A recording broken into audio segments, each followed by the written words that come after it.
Hello, everyone. We are starting right on time. And I am really excited to be here with all of you and with Luke, who is actually a new friend for me. I'm really impressed with Luke's horsemanship skills, with his videos, with his tackless riding. There is not a lot of people out there, trainers out there who do that. So I reached out to him and I asked him to do this conversational webinar together to explore together what kind of relationship is needed to ride horses tackless that is interesting for him from the training perspective. And it's interesting for me because a lot of my students and clients, we do teaching, coaching, healing with horses, also have questions about that, and it comes often naturally. So that's our topic for today. We have a tiny amount of slides for all of you. We will have a nice conversation, and then in the end, we will answer your questions. So you can put them in the chat, and then when we are done, which might be tomorrow, right? when we get started talking, I'm sure we have a lot to talk about, but we will give you some room for questions and answers. And we can't probably answer all of them if all the 400 people who signed up for this show up here, but we'll try to answer a few questions. So there is still people coming in. So the Zoom is dinging constantly and says new person, but we'll just get started. So welcome everybody to our webinar, conversation, interview kind of thing. How to build the horse-human relationship for riding tackless and why that serves us for our personal development. So why is that something that is so incredibly important and valuable for life coaching, therapy, etc. And you all have seen this ad. There is me on the left side. We had a similar one with Luke on the and that horse. What's that horse's name, Luke?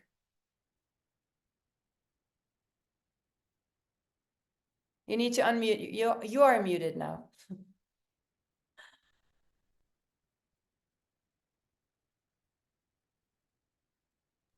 There we go. There you We're go. good. That horse in that picture is Liberty. She is I guess she'll be coming on 6-year-old quarter horse mare. Wonderful. And there is something that I spotted when I built this little presentation. There is something that I spotted right away. And it's one of the things that is, I think, foundational for what we're doing here when we're riding tackless and working with horses in that regard. Is there anybody who can spot it? What is the similarity in the horse's expression that you can see? You can put it in the chat or you can unmute yourself. Do you see it? Julie is like, yeah, sure, we can. Do you want to unmute yourself? This will be interesting. I'm curious. I know that you see it. What do you see? What is similar? Who wants to say something? Well, I see about the ears, you know, the right. ears Hi, are actually like pointing one to the rider and the other one exactly. Yeah. It's a double focus there. Yeah, right, exactly. So the horse is, of course, listening to the front, like where am I going? What is going on? But they're also listening to the back, because what we're doing is really communicating with the horse. Without that communication, without them listening to us, none of that is working. It's not a circus trick. It's a communication thing, right? So I really like that they both have that same ear expression here. So before we dive deeper into this topic, let me just quickly present both of us. So most of you guys know Luke from his Facebook page, from his YouTube channel. Luke is the founder of Luke Reinbold Horsemanship, and he's the manager of Horizon Ranch and Equestrian Center, right? Where you live with your family, Right. your 4 kids. Right. And he's a horse trainer and equestrian educator. And I think that is really your calling, right? So you do train horses, but mostly you educate the equestrian and the horse owners. And I really like that about your style because it's so comprehensive and so educational. It's fantastic. And you live in rural New York State, Right. right? Yes. On your ranch. Right. Yep. We live in the well, if you guys, if anyone is familiar with New York State, we're in the southwest corner of the Finger Lakes, way up in the hills. And actually, if you look in the slide here on the left, that's a picture of my wife and I. And that point is actually one of the highest points going west, all the way till you get to the Black Hills of South Dakota. So that is right across the road from me where that photo was taken. And so it's really pretty close. So I say all that to say it's quite hilly here. Yeah, well, and it's beautiful landscape. Do you have snow right now? We do not actually. Today is almost 70 degrees here, and that's not welcome to March in New York State. You never know. It could be, it was snowing Sunday and it's almost 70 now. So Wow. Because in some other areas, our technical coordinator who is in Colorado, in Denver, she has a snowstorm today and no electricity. So we switched to somebody in El Salvador who has no snow. No risk of snow today for you, Jimena. No. Okay, so that is Luke, and then there's me. I'm the founder of Horse Guided Empowerment. That's a method for coaching and therapy and healing with horses. And I have a foundation. I teach that method all over the world. I'm a mother of 3 boys. Luke, do you also homeschool? we homeschool 2 of our 4 children. 2 of them wished to go to school, and 2 of them wanted to try homeschool. So we're split. Right. So yeah, I homeschool. Well, one is graduated. The other 2 are homeschooled and they do not want to go to school. But they're still learning. And I also live on a farm in Ecuador. That's in South America. I have a herd of 6 horses here, and we have no snow at any moment of the year. It's really nice here all year round. And I travel around and teach people and speak about horses, about healing. I also run clinics. I just came back from El Salvador, and Luke, you are about to start your clinic round, right? We do. We start well, we had a colt starting clinic last weekend. It was a 3-day event. Then next weekend, we really start our touring, which will take us through, well, pretty much the rest of the year. And now that is beginning to not, we used to have an off season in December, January, February, and it looks like that will be not necessarily the case in the future. So we're excited Yeah. about that. But you teach mostly in the United States, right? To this point, we do. We have had some requests from Australia and multiples in Canada and as well as England. So soon that will probably be changing. We do anticipate. Okay, all right. So I guess it will. I have my tribe spreads to 30 countries all over the world, up to Indonesia. I don't travel to all these places. I do a lot of things online, thank God. But there is a lot of interest in coaching horses, healing with horses, natural horsemanship all over the world, which is lovely. So now let's see what we want to talk about, right, today. So a lot of people in my world, and I guess in your world, have this dream, right, of going out with the horses, with just a neck ring and riding through the woods and being really connected. And then there is the reality where we study and we kind of feel like toddlers and we don't manage to get the tack off the horse, and we think that we need to know more and more and more before we can actually trust and do this. And I think today we'll find out that it's actually not that hard, right? So I just had an experience in El Salvador with the horses from my coaching and healing clinic, and everybody was like, how do you train the horses and how long does it take? And I'm like, just give me any horse and I'll do it right now, right here. It's not such a big preparation. But, and I think that will be our intro, Luke, to see what you think about that. For me, it's mostly about us, not about the training, but about all this, right?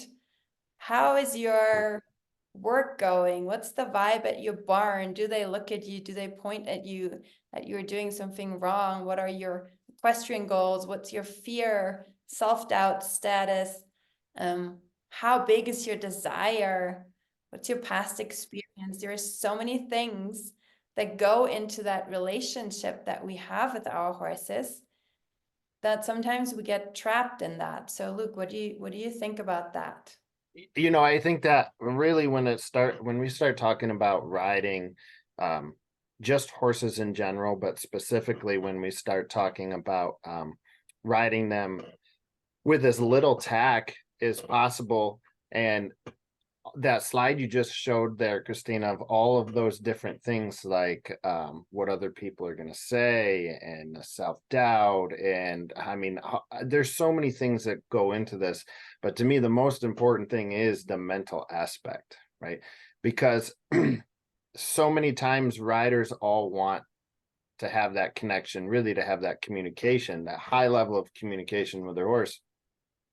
But so many times if we have all this stuff floating around in our head and we don't get that out of our heads, really what that does to me is it translates into all through our body. Our whole body gets tense and tight, right? So that idea of like the one slide you showed, you know, through the forest there riding just with a neck rope, that's what we all want to do, but we can't really let go of, I think you had traumas and things on there too. And those incidences of when we got bucked off, when the horses bolted on us, when, you know, all of those things have happened, we ran into a hornet's nest. I mean, you guys get the idea as far as that goes. But to really get to that, to the nuts and bolts of it, we've got to really just try to go out and ride our horses, interact with our horses with a clear mind. And until I think we can do that, I almost think that it's nearly impossible to ride at that level. It is always, you know, it's certainly, like you said, Christina, it is, you can teach most any horse to do it. It's not rocket science by any means, but if we are so convinced that the negative and the bad stuff are going to happen, then it's going to be practically impossible. So, but you know, it comes back to the connection of you know, how and communicating softer, right? I had this discussion with my son today. We were riding a couple horses, and he reminds me a lot of myself when I was that age, except other than when I was his age, I wasn't riding horses. But it's that idea of just expecting them to understand certain things. Right. And the illustration I used, he had a football coach that he got last year that he got really frustrated with, because the coach would be very adamant that that the players did certain things, but they never worked on those things in practice. Mm-hmm. Right. So I used the illustration with the horse that he was riding. The buddy, you have to actually practice and slow down and communicate those thoughts and those ideas softer. Mm-hmm. Right. And the premise that I use with teaching riders in general, but you know, in clinics, but in all times, is the idea of the horse will only ever be as soft or responsive as our first touch. Right. So in other words, if we're using, say, 5 pounds even of pressure on that left rein, asking that horse to turn left, you'll always have to use 5 pounds. It'll never get any better. So we have to come back to just mere ounces. In fact, maybe just starting to slide our hand down that rein, and then signal. And I'm not saying I'll never use 5 pounds on that rein, but I've always said please first, right? Super soft. So that's the aspect that I'm always going to try to ride that horse with, because the reality is nobody wants softness to happen more than the horse does, Right. Yes. right? True. Nobody wants that Yes. more, right? Yes. Because Yes. and that could be with our feet even too. It's not just with our hands, Mhm. right? So Yeah. once we realize that if we can get out of our own heads, right, which allows us to get out of the horse's way, Yeah. really, that's what that comes into, right? Then those horses start to really understand that we are really just going to communicate, with them. And that's the beautiful thing with communication, though, right? There's two ways to communicate, or I should say, let me be more specific. There's two ways to listen. There's one way that society all across the world, especially specifically in America, is doing that's not very effective, right? And that's the listening to respond, Mm-hmm. where somebody's going to say something and we're just going to try to respond to it, debate them, whatever it is, right? That's the ineffective way. The effective way is we listen to understand. And really, communication should always be a two-way street, right? Yeah. Where, There's something so interesting about this mindset that you said, because I totally agree. When I started to not have reins in my hand, I didn't know what to do with my hands. yeah, for And just sure. doing that was so I was freaking out. Like I don't have Yeah. any control. So I used like feathers or straws or something just to hold on to something. And now, after years of doing that, and after like always having, slack in the rein and only riding with halters or with neck reins, I had a jumping lesson at Jimena's equestrian school in El Salvador, my first jumping lesson. And it was, I did not well at all because the trainer, well, I had a saddle, I had a bridle, and he wanted me to have the reins really short and to bend the horse through pressure on the rein. And that made me so tense that I kind of forgot to do all the riding. Sure. I really I couldn't do it anymore because I had so much pressure on my hands that I usually don't have. Right. And that messed my mindset up. So now it's the other way around, right? And I'm like, I can't do this. And then later I just took the bridle off and I was riding with just a neck rein, the same horse. And then all of a sudden it worked really well. And isn't that amazing though, because it comes back to the mental part of things, right? Exactly. Yes. Because it's It is the mental. something new, something different, something maybe like the instructor said, well, you're going to do it like this, and it just throws us all off. Right. And from that, it just makes it ineffective because our mind is not there. So really, right, this is with horses in general, we have to be present with it. Exactly. And that's where we directly connect to this life coaching or therapeutic stuff. So I talk a lot in my therapies and in my coachings and mentorings.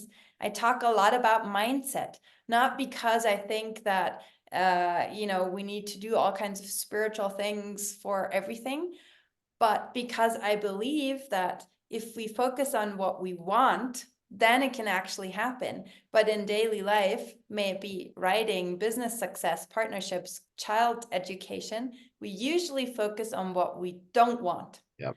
So, and getting there is so much easier said than done, right? For So sure. do not have all these catastrophic ideas in your mind, but focus on, we're gonna be connected, it's gonna be wonderful, we'll have a good time, it will work out, we will be better than last time, and not on, oh my God, all the terrible stuff that could happen right now, because the horses read our mind. They really do. They read our intention. There's studies about that. And I mean, you have seen that in your work, I guess, all the time. I use it for the coaching and therapeutic part, and you use it for the horsemanship part, where we have to teach the owner and the rider so much more than what we have to teach the horses, right? So what is your tactic? How do you get people out of their catastrophic thinking? I think the biggest thing with that is trying to really remind people to just it starts with you got to have a plan, right? So in essence, that whole mindset of trying to get people to just take things as they come, as it is, it's we've got to try to teach the horses to be able to do that too, right? And that's really what I'm trying to do from day one when I start working with any horse, a colt, or any horse that I'm bringing later on, is to process and work through it instead of telling them, right? This is the same illustration I use at clinics. Those of you who have experienced anxiety know how ineffective this is. Okay, when a spouse or a coworker or somebody, right, we're anxious, we're nervous, we're just not saying freaking out, but maybe, right? And if somebody just says to us, well, why don't you just relax? No. Never in the history of humans did that ever cause somebody to relax just because Right. someone said to Yes. relax, right? We all want that. The point is, though, anxiety is fear of the unknown, right? So we just don't know.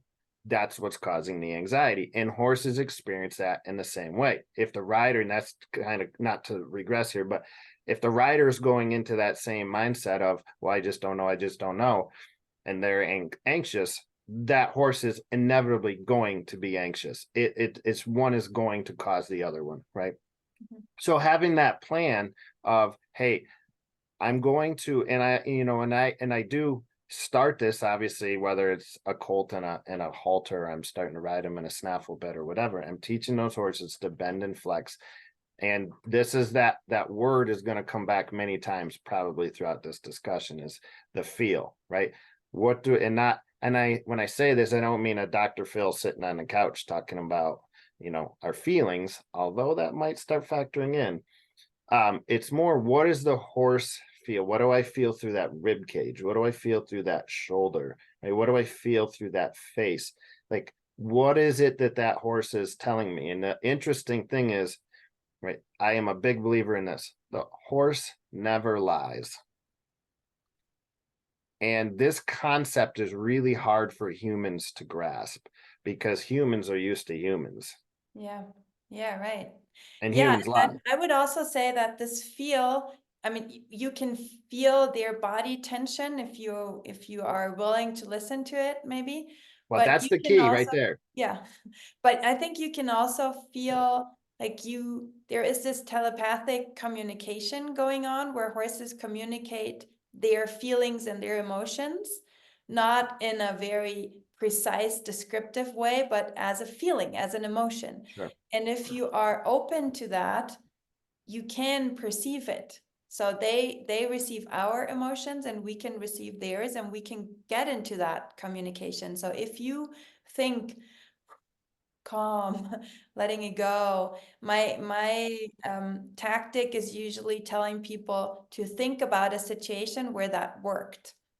So as you said, it's the fear of the unknown, the anxiety. So connect to a situation where it went well. Think about that. Right. Instead of projecting into the big unknown, connect to something where it went well. And that is the feeling that you then also bring on to the horse and get their expectations. So Sure. there is a lot of quiet and stillness required instead of, I don't know, the yelling of the instructor sometimes, or what are the others going to think about my style, or what am I going to do after this? But just pausing and being quiet and breathing and feeling into the body tension, myself, the horse, their feelings, the surroundings, what is going on, how do I perceive it all? I think that's important. And the interesting thing is, when we're talking about all of this, and the why, why would you want to ride this way? And the interesting thing is, I did this I just do things in life different than most people, and that's probably good and bad. I started dropping the bridle off these horses and trying to ride that way just simply for me. Right. And one of the reasons that I did that is because I was concerned what people were going to say. And so I just did it for me. And like you were talking about, Christina, when you don't have reins to hold on to, your mind does play silly games to you, right? Like, oh my goodness. Then we do possibly start playing the what if. But here's the most interesting thing I found about when I dropped the bridle off a horse. I started noticing an expressiveness with every horse I've done it with that I never saw when I had the bridle. Their ears became busier, their head almost side to side. And I'm not saying this in like looking for more trouble, but I just noticed almost an alive kind of Yes. sense from these horses that I never saw when we were in essence distracting them with a bit. So, and I do want to be clear, I'm not advocating that everybody necessarily does it, and I'm not saying that I do it in every application, Right. but oh my goodness, to ride, across these hills that I described earlier without a bit in that horse's mouth, it's such a freeing feeling that I don't know, you almost have to experience some things in life to truly understand what it's like. And I don't know that you can eloquently describe that until it's really truly felt. Right. I totally agree. And I think in parts it has to do with the horse being less micromanaged, less distracted. Yep. And sometimes we think that the horse as this hypersensitive prey animal that needs to screen their surroundings constantly. So we don't want them to move their head up and down and right and left. So we micromanage them and we keep them on track without understanding that that is exactly the anxiety producing part for them, because they are claustrophobic. If they can't look right or left, then how are they going to know what's going to happen? So this freedom, this flexibility gives them also this looseness, this like, things are good. And it doesn't mean that they will take off and run away like crazy. Not at all. Sometimes they're more disciplined when you stop the micromanaging. Horses are not bad in nature. They are really interested in harmony and in taking care of others. I have seen in my Oh, no doubt. And that's such an interesting thing of, right? I describe it this way. Horses, the number one thing that I think drives a horse in virtually everything, and I think you can trace back all the things that are labeled as naughty behavior, you can trace them back to this. Horses in all things seek peace. That's what they're looking for. That's what drives them, right? So when you have a buddy sour horse, they just want peace and they think that their buddy will bring them that, right? The barn sour horse, same thing. When they get back to the barn, the saddle comes off, they get fed, they get whatever, or their buddies are back at the barn, right? The horse that's jigging out on the trail and just trying to go fast and up and down, that's because they're just anxious, right? They're seeking peace. They don't know how to find it, but that's what they're looking for. And you're absolutely right, Christina, when we're talking about reins and trying to keep them here and micromanage their feet even, and it just doesn't work. And I always say, it's the more you micromanage your horse, the more you'll have to micromanage your horse. They never learn anything other than that. And really it becomes a point where in some cases those horses almost become shut down, right? As we refer to lesson horses are a prime example of that, because those kids or young riders or learning riders just were all over them, making mistakes. That's just part of the progression, right. But and then you have to peel the sensitivity, like you have to peel all these layers of shutting down away first. So people here, right? People here in this Zoom, what do you think about this? Are you with us? Can you type in the chat like yes or kind of, or like no, not getting where you're going with this? What do you think? Okay, so Brandy likes it. That's good. Yeah, okay, get the drift. Awesome. Just let us know if we are like talking in a way that is easy to understand. Okay, perfect. Thank you. Great. Thank you, Brenda. Yeah. Okay, Sarah. Yes, Yasmina. Okay. Okay, wonderful. So we have a crowd. let's just, so we don't have, I was really excited about having 300 people in the Zoom. I never had that before, but we have a smaller, intimate group here. Hello, everybody. Hi. Oh, there's a lot of black screens, but that's fine too. Okay. So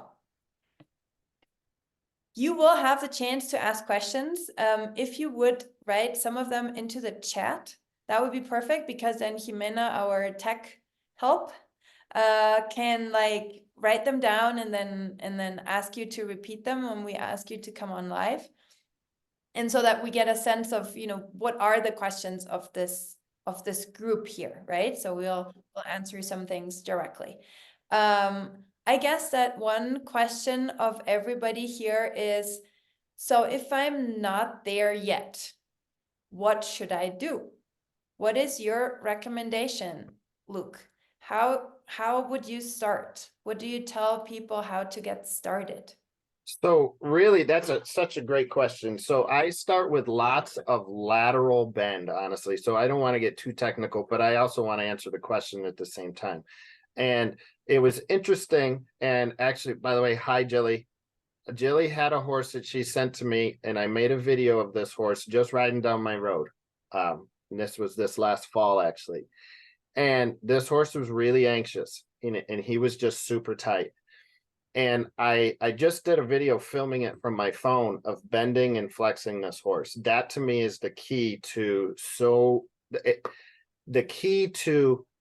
being able to bring a horse down from their anxiety, right? The fear of the unknown. And I'll bend them, and this comes back to feel.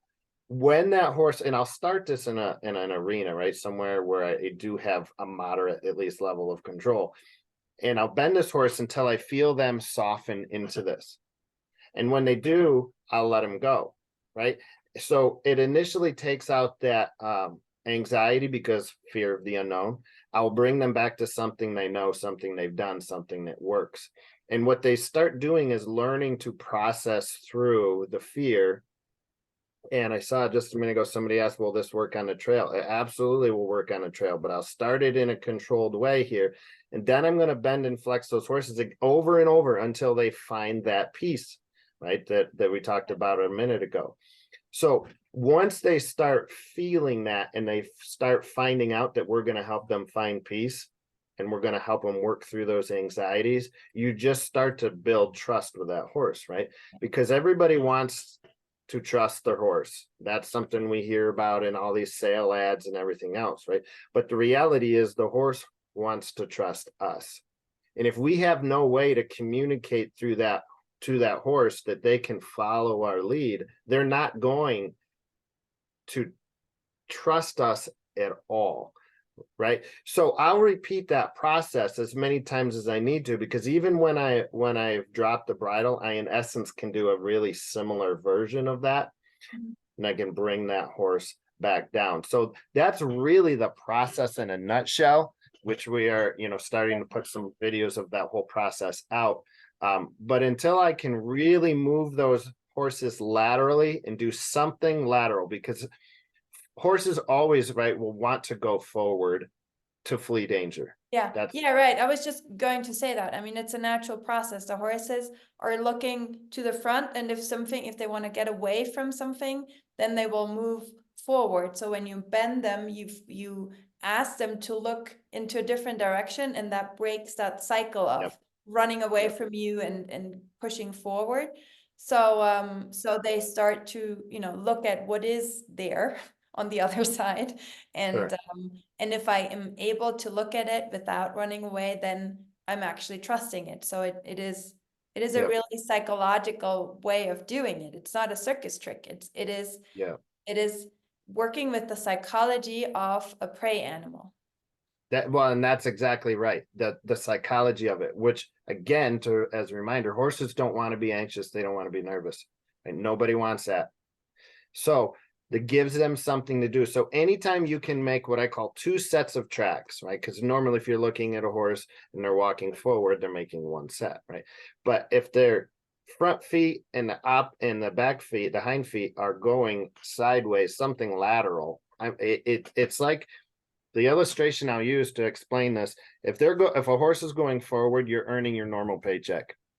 If a horse is laterally moving, you're making time and a half or double time, maybe.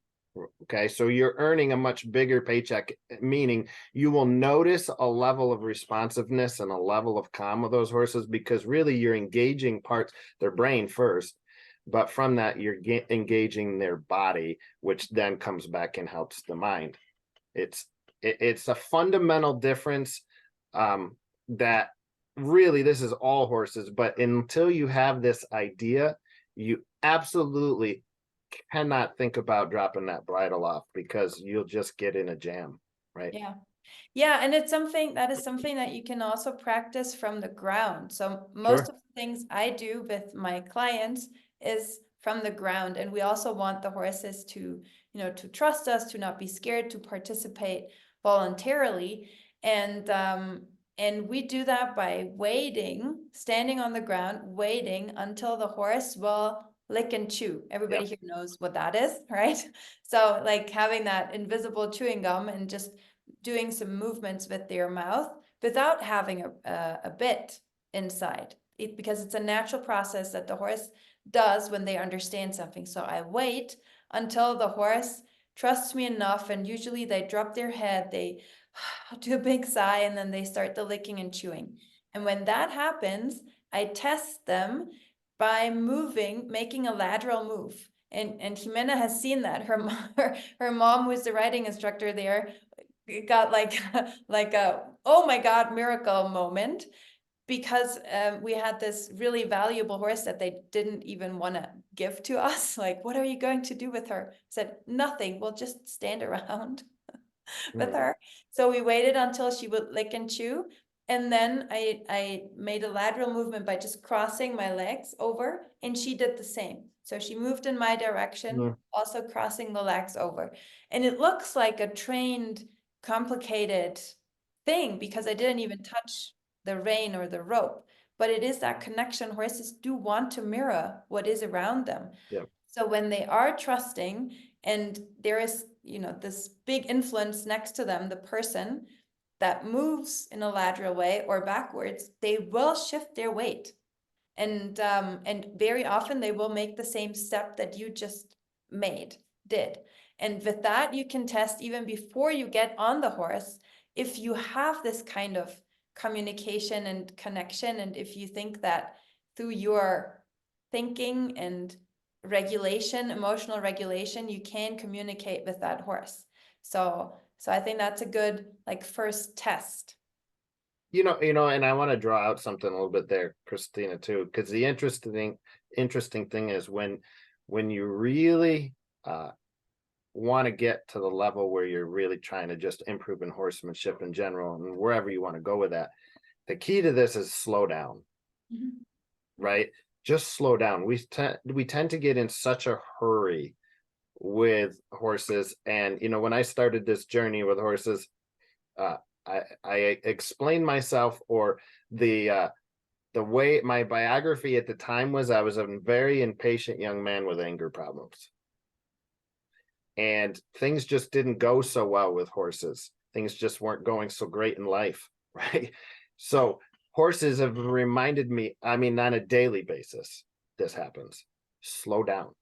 Yeah. Slow down and listen better. Listen to understand, like we talked about, not to respond to necessarily what they're doing, but to understand what it is. And really, horses are already born with that gift. Humans have to develop it. Right. Yes. Yeah. And that's so I do the natural horsemanship for people, like through horses for people. And we have some students here. Yasmina in Spain is my student, and some others. Hi. And I would really love to, explore that, answer these questions also for you guys who are interested in the horsemanship for the riding, because there is a gift. You have this miraculous gift in your hands that you can give to others. So if you open your place, your paddock with your horse and with your horsemanship savviness, you can actually help people deal with their anxiety, depression, anger, marital problems, educational problems, ADHD, whatever you want. And you don't have to have a PhD in psychology because it's so experiential that you don't even have to talk about the problem. You do a couple of activities and exercises. You don't even have to have them ride the horses. You do activities from the ground and you help people to listen, to understand, to slow down, to check in with themselves, to do an introspection, to see how their emotions actually shape their surroundings. So they will see how the horses are nervous, and then when they regulate down and maybe do some breathing, the horses will change. So I think there's a lot of combination in this, soft, empathetic horsemanship and personal development psychology part. And it's really far away from the traditional, let's sit down on my couch and talk about your problems, right?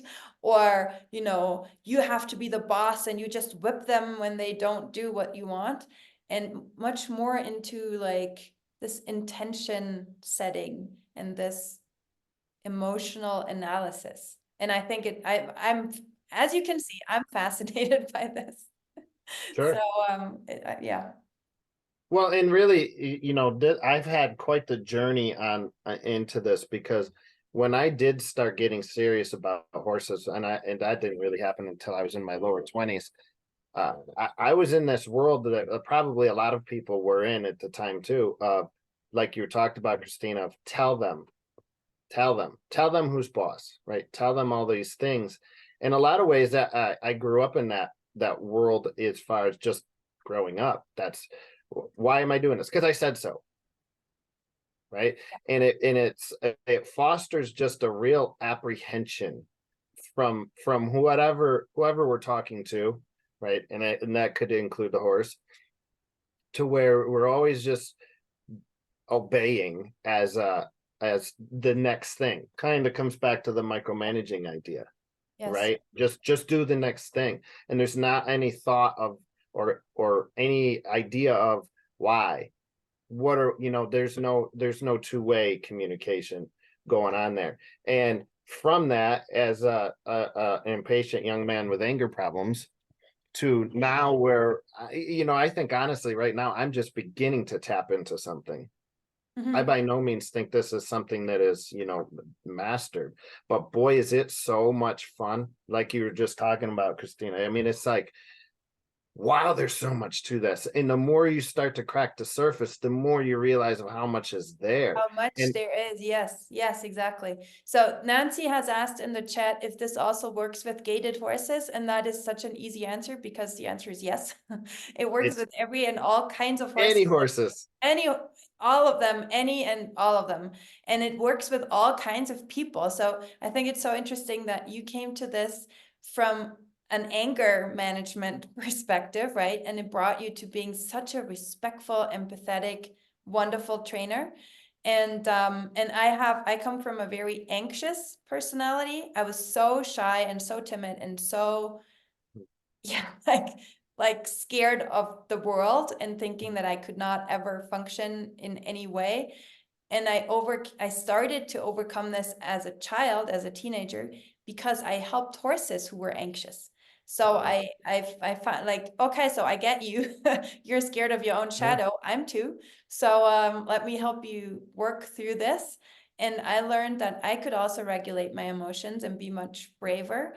And now I speak in front of a lot of people and I travel the world and I teach people, and horses have given me so much in this regard, but in a totally undirected way. Like there was no mentor or no Sure. teacher. It was just the horse and me. The horse was the teacher, right? Yes, the horse is a teacher. And that's what we apply in our sessions and retreats and trainings. And that's why you do not have to be a brilliant therapist to apply this. It requires a little bit of listening skills and some activities that you can offer to your clients or to yourself and to your horse.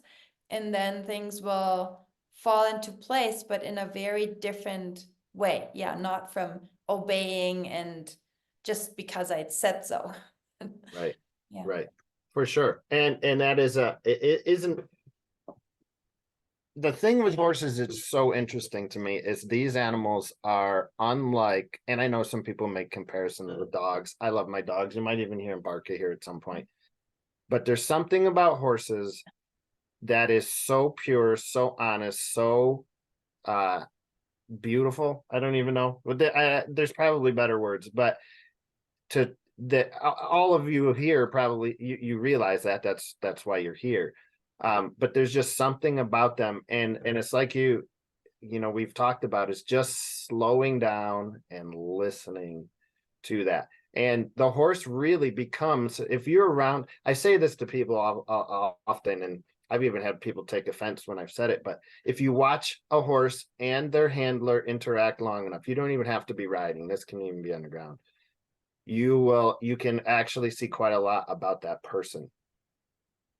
They just mirror it back, right? And again, I've had people take some offense to that, and those are just inner demons they needed to work out, really. But it's just the case because you can't fool the horse because they are, you know, they're so pure. Yes, yes. Well, they have to be because of their nature. They have to be hypersensitive. And then I think there is just this this connection with the human race that was built over so many years. The horse is one of the longest companions of mankind, and they brought us to new countries, to new places. They Yeah. led us through war. They helped us conquer and work the land and transport and do so much for us. Sure. The dog is the companion, but the horse is even more. It's a companion and a vehicle and so much more. And I think now it's time to really move away from horses have only a place in sports, and they can become our guides again, not to new countries, but to like inner landscapes, right? So Sure. so starting to honor the horses from a very different perspective, not only in sports. Right. For sure. Yeah. For sure. Yeah. I would like to give you to go back to our little presentation here. So so that we don't get in a rush later in the end. So I would like to, for those who don't know one of us, so the best way to stay in touch with us is on social media, of course.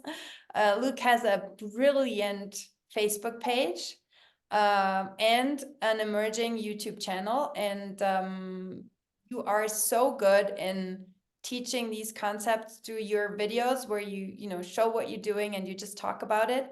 So if you don't yet follow Luke on Facebook and sign up to his YouTube channel, I think that's a brilliant way to learn from you, Luke. And I am most active on Instagram and also YouTube. So I'm everywhere on social media as Marz Method. And I also talk about, the courses and the certification there and this application, this horse wisdom for personal growth. So it's kind of, the other way around. And for those of you who are interested in getting into this a little deeper, I have a small, very inexpensive course on Udemy where I lead you through a couple of activities that come from Horse Guided Empowerment, my method, but they get you to this relationship that we're talking about. So giving the horse a voice, listening to that and learning to feel not so much the rib cage, but the emotions of the horse. What do they want to communicate? What do I get out of this? What does it have to do with me, with my worst fear, with my dreams? We do some breathing exercises, and everything is directed toward horse owners, riders, handlers, people who want to create a better relationship with their horses. So there's a lot of stuff like a new way of greeting, and there is an activity that's called the energy hug and the mindset shift and all these things. It's really easy to follow. So if you are interested in learning more about this, I highly recommend that tiny little 3 hour course. that is non-expensive. And then I would like to invite all of you, before we go into questions, because there is questions here in this chat, that I really try to have everybody live by that we do want goals. So maybe your goal is galloping through the woods without any tack, right? But please don't have your happiness be tied to this, because Right. while you work toward that goal, the happier you are while you're doing this, the faster it will happen. And the better the outcome will be. So set your mind, create a vision of your perfect outcome, of the perfect version, the perfect world. Create a vision board, find pictures to visualize it, or write it down and describe it. How is that going to feel, and what am I going to do? But the happiness is in getting there. All the little tiny steps of, oh, the horse crossed his legs just on the ground, and that's such a huge step to getting there, and the ears are toward me, and it's just getting to feel different. And as you said, Luke, before, like, let's take this obedience and this, it has to be that way, and I have to work really hard to get there. Let's take this out of the horse world. The horses want peace and harmony, so they can teach us a lot in that department. And we just should enjoy what we're doing with them, regardless of the vision. And then we'll get there. It will just happen effortlessly. And that's so beautiful. So I'm thrilled that all of you are here, and we're not done yet. Do not be afraid. We're not done yet. But I wanted to thank you for joining, and I would like to move into some questions now. So who has a specific question, something that you would like to have solved? Jimena, do you have something picked out, or do you want to unmute somebody?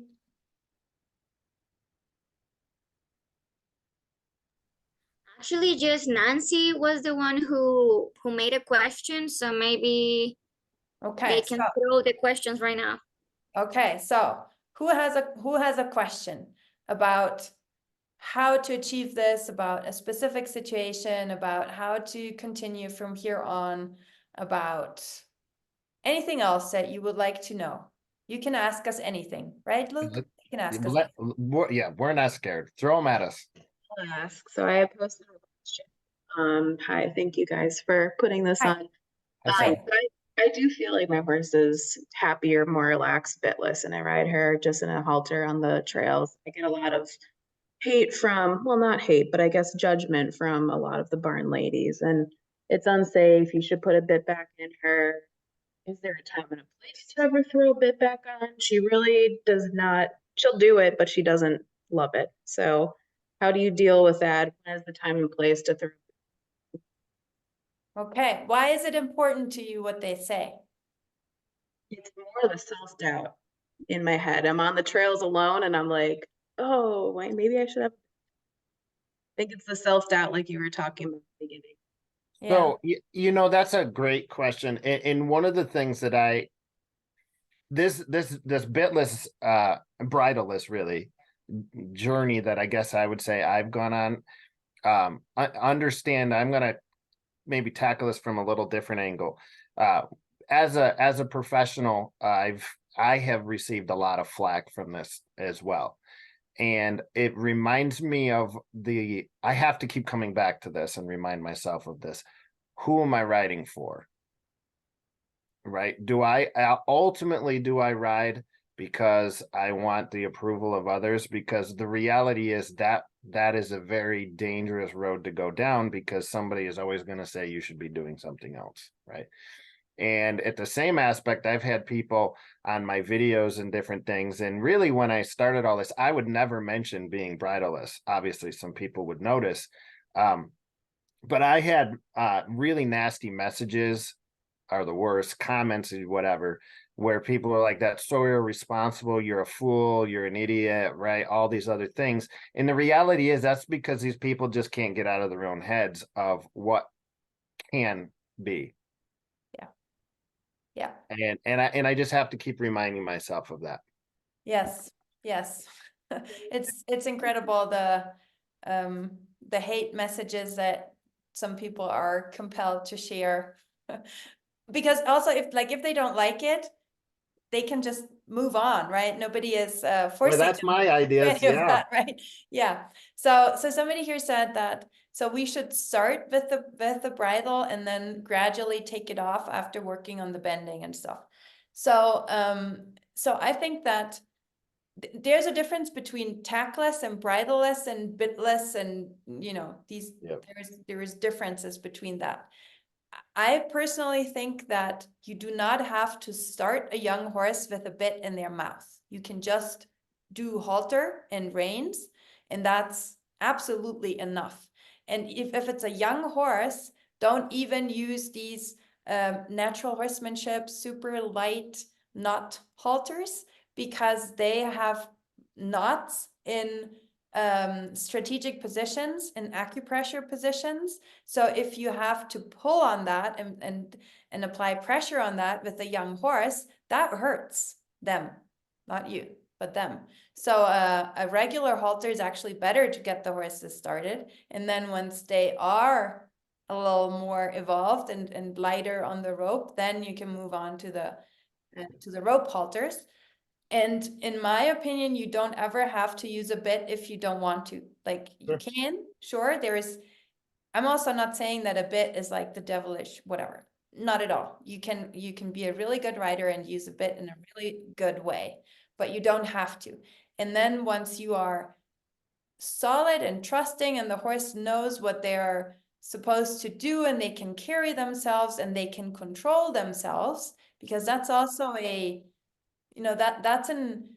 that's a growth for the horse. You wouldn't put a toddler behind a car wheel because they cannot control themselves. And you wouldn't let a young horse out on the trail with just a neck rope because they cannot. Then they get excited and they just run and they can't yet control it. But once they have that control and you have it, then you can take all of it off and use just the neck rope. Yeah, Right. and I want to expound on that a little even too. To me, I think we tend to in the horse industry get muddied down with the semantics of things that don't matter or don't matter so much. Like for instance, let's not put them all, I should say it this way, let's not put them all in the same mold. Okay. Mhm. So in the colt starting clinic this last weekend, I had all the riders that did ride their horses. I had them all ride in the rope halter, like you were saying, Christina, without the knots, with just a lead rope on one side. Mhm. Yeah. And the reason I did that is because I told them none of them I wouldn't attach the lead rope around and make it a rein for both sides, right? So one on each side, until they had really felt comfortable that they could flex and bend that horse around on the one side. And I knew they weren't, here's the big reason, until I knew they weren't going to pull on two. Yeah. So once they get them laterally softened down, then I would connect the other one. But bits aren't evil, spurs aren't evil, none of this, saddles aren't evil, none of this stuff is. It's the hands, right? It's the hands and the feet that are using them that create the problems, right? And I think I want to be really clear on that, because I've seen a lot of people ride with quote bitless bridles, but they still hung all over that horse's head. Right. And there is bitless bridles that are quite dramatically Sure. violent. Sure. Sure. And some people will even go to these mechanical hackamores because Yes. they've heard that the bit is horrible. So we're going on to these great big huge leverage things with some of these purchase and shanks on these mechanical hackamores that is just insane. And they're pinching these horses down and squeezing them in it and really with a noble idea that it's softer. Yeah. If you have something in your hands that feels harsh and tight and strong and violent, that's because it probably is. It is. If you have something like these, there are these with the raw metal part, Yeah, metal yeah. dents on the horse's nose, and then, as you said, shanks. So then you put pressure on that. Oh, but there's no pressure in the mouth. Yeah, but so just assess it with I think your intuition will guide you probably. Yeah, better and than you know, any- that's a great point. Like, really, I ask people to like trust yourself a little bit more than you probably do. And then two, listen to the horse. Right. And I'm split right now on when I'm starting colts, which I'm really not starting as many as I used to, but I'm split on, and some of them I'll start in a snaffle bit, and then some I will start just in a halter. Mhm. And what way I like, I don't specifically say there is one. There are specific ways that I like for that horse. Yeah. And the Yes, horse will that's tell also a you. good point. There's horses who prefer different ones. I have a horse that is really happiest when there's nothing on his head. So he's eager to perform well in a neck rope because he just wants his head, like, you Yep. know, he's Yep. somebody said, what is your feeling on Bosal? So Luke, there's So different ones, right? There's different well, types. there's so many different kinds, right? And I think that we have to make sure that we're clear on our terminology with that, because some people will call those mechanical hackamores bozels. So if we're talking in that, to me, I don't use the mechanicals. If there's really mechanicals are a force multiplier is what they are. This is the way that the pressure and the leverage works, right? It's a little bit of pull on the reins and it multiplies that and squeezes down, right? So those I don't use at all. If you guys love them, go for it. But the mechanical hackamores, I'm just not a fan personally for me. But if we're talking the Bosel, yeah, absolutely. There are multiple times. I mean, some of the best horsemen as far as traditional horsemen in the Western world, right, are your Spanish vaqueros that was one of the tools they would use to get them into a bridle, right? That was just one of the things that they would do. So in that aspect, yeah, those can be very handy. But again, if you just hang on those two reins because you're just anxious and tight, then really doesn't matter the tack. Mm-hmm. Yes, right. Yes. There's a couple of people coming in right now who I think got the hour wrong. So those who are joining, we are already on for an hour, but I will share the recording in an email. So please watch out for that so that you can listen to all of this because it has been really good. Yeah, there's a lot of people coming in right now. Okay, so next. Yeah, if it's not a mechanical bozal, then it's probably if it feels soft to you, then it's probably good. Yeah, it's basically the same idea as a halter. Yes. Ride them in a halter. So it's Exactly. just the noseband might be different. The way you attach your reins are different. Okay, then we have a question here. I'm trying to teach my horse from the ground to move away from me, side passing, then come back to me, and he's doing good. However, he's tense when I do this. How can I help him relax? And it's okay, don't be apprehensive. He's very obedient, but not relaxed. Okay, I think that is something that we have a lot. So doing, when we call something natural horsemanship, it doesn't mean per se that is peace and love and so soft. I mean, a join up that is done in the wrong way, Monty Roberts join up, super famous technique. If that's done in the wrong way, you can really ruin a horse. They can be so scared forever. So it's not lovey just because it says natural on it. Right. So some horses are obedient and doing these exercises from the ground also, but they're tense and they don't really understand what they're doing. So I guess the first thing will be slow down, right? Like breathe, Sure. relax, slow down. And really, I think, yeah, I want to hit on what you were talking about with natural horsemanship a little bit, and then come back maybe and tackle this question. But natural horsemanship, when you think about it, I don't really even like the term. And the reason being is, quite frankly, there's nothing, if you're riding in a saddle, right? There's nothing natural about strapping a dead cow on a horse's back and then going and do something, right? Yeah. There really isn't. so the beautiful thing with this is though the horses will give us their whole world. Okay, so to me that maybe we should I don't know, I don't want to pick terms apart, but the natural horsemanship idea is to me follow what horses do to communicate to each other, Yeah, yeah. right? And Yeah, from that we can create a learn so partnership, much. right? Where you have a two-way communication as partners instead of I tell you what to do. Right. Because the reality is I've seen that, and that one of the things that I'm a little bit concerned with in the natural horsemanship idea is, and I hope it would be that honestly, but I've noticed in some ways it's almost like it's a fluffy clouds, rainbows and unicorns and everything's just lovely. And that can be eventually, right? But there's a lot of work and sweat and things in between there. And sometimes I think if people just have this idea that it's just super amazing and lovely, it can be. However, when any relationship, whether this is human or horse or whatever, you've got to go through a lot of work before that relationship is successful. Right? Yes. You've got to do the nitty gritty and learn how to communicate, whether we're married or even with friends or whatever. We had to go through that work. And I think too much, if we go too far to that supernatural, word, really most any relationships are not natural unless you work at it. Yeah. Yeah. And there's I usually recommend my students to look into Carolyn Resnick, waterhole rituals, very spiritual, very open, and she will leave it to the horse if they want to come or connect. And I said it's a beautiful idea, but it's not practical because I have to handle my horses. They have to go to the farrier. They have to do certain things.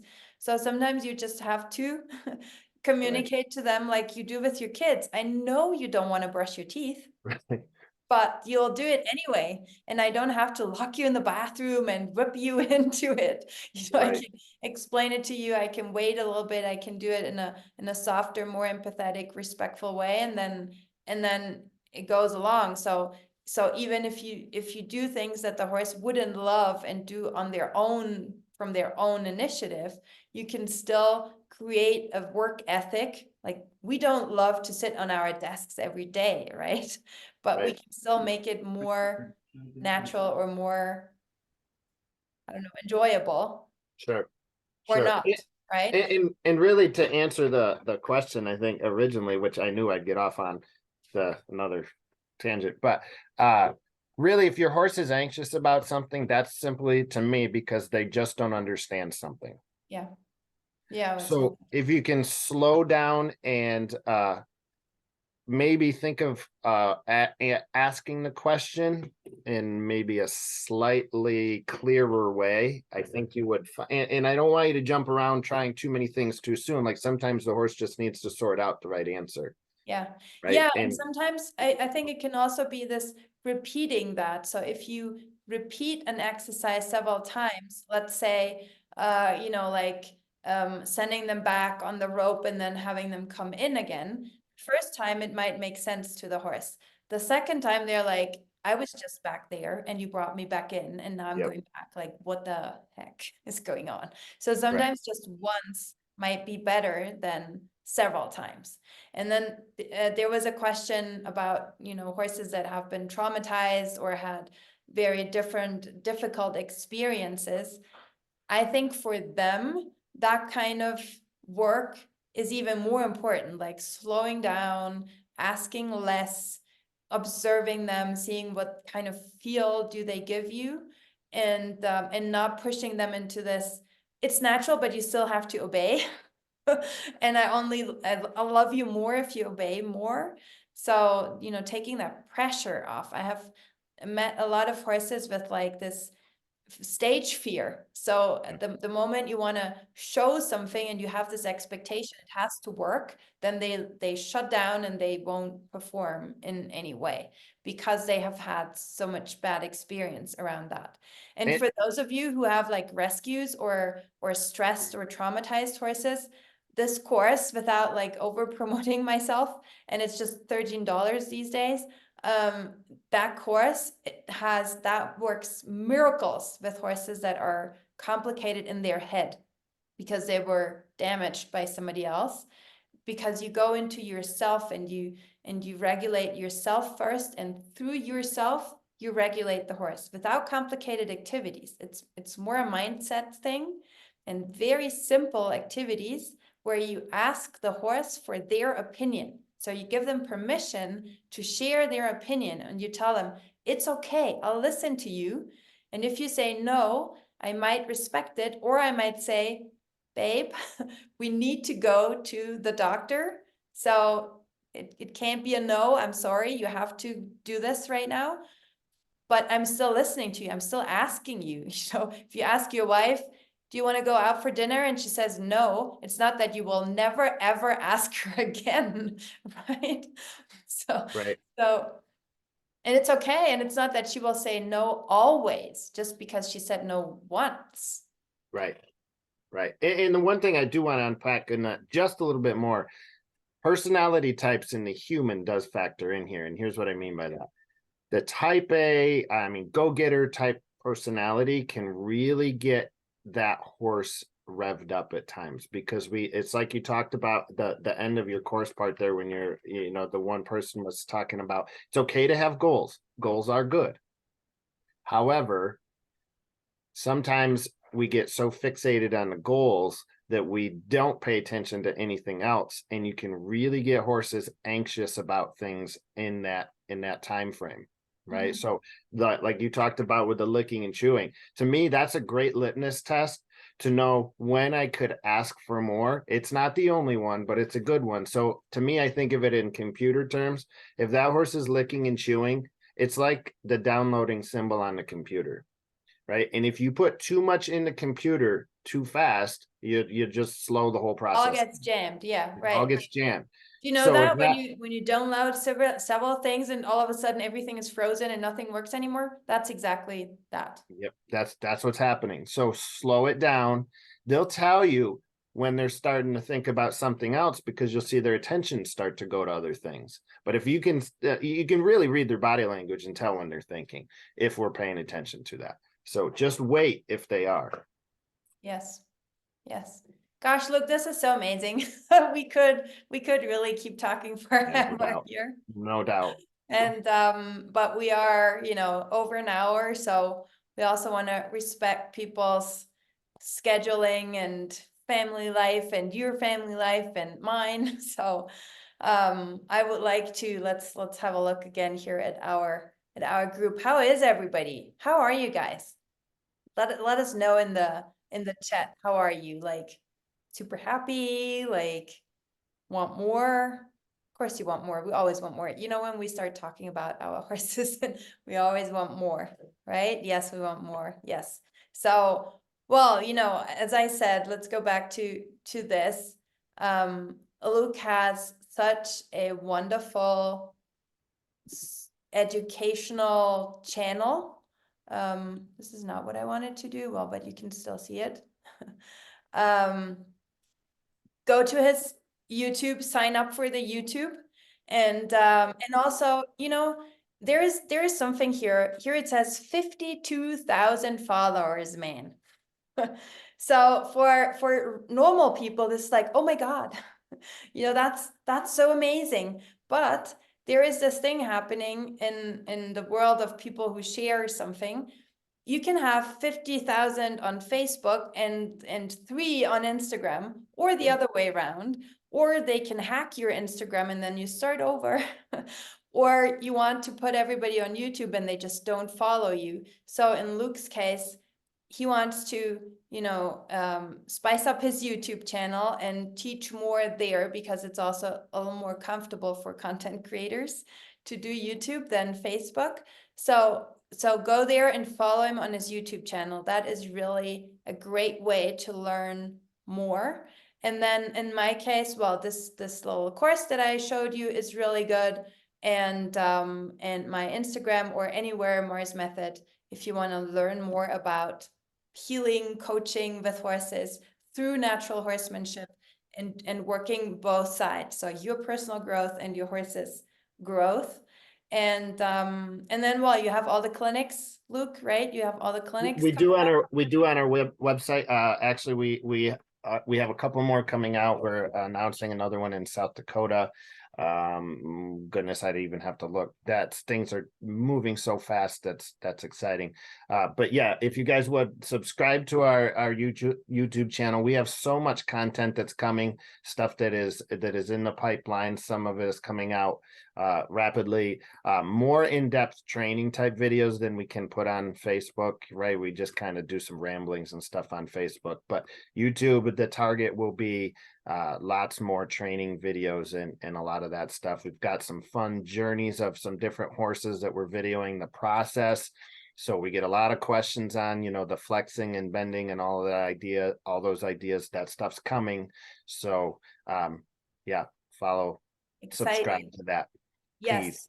And I would love to hear from somebody if you are interested in exploring that healing and coaching part, because you guys, all the natural horsemanship interested people, you are my ideal students. Because sometimes I get coaches and therapists and psychologists who have heard about horses or have ridden before, but natural horsemanship is like, what?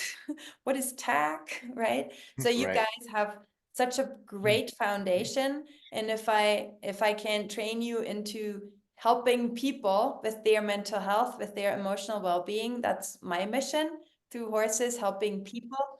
That would be, my biggest wish, to have more respectful, empathetic horse people go in that direction, helping people. So yeah, Nancy, somebody else, please, you all received emails through my system. Please just write to me, answer to these emails, send me a message on Instagram, Marz Method, and I'd love to explain more what that entails. I have some people. Oh yeah, Jimena, thank you. I'll be in Monterrey in June if somebody wants to go to Mexico and meet me there and do some coaching and personal development with horses.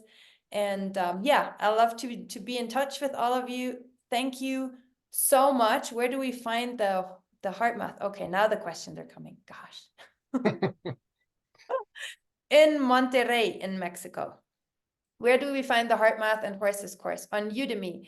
Jimena, can you share the link again quickly? And if you go to udemy.com, that's like a little kind of course platform. If you type in heart math and horses, or horses heart or something like that, you'll find it. There's just one. There's just one about that.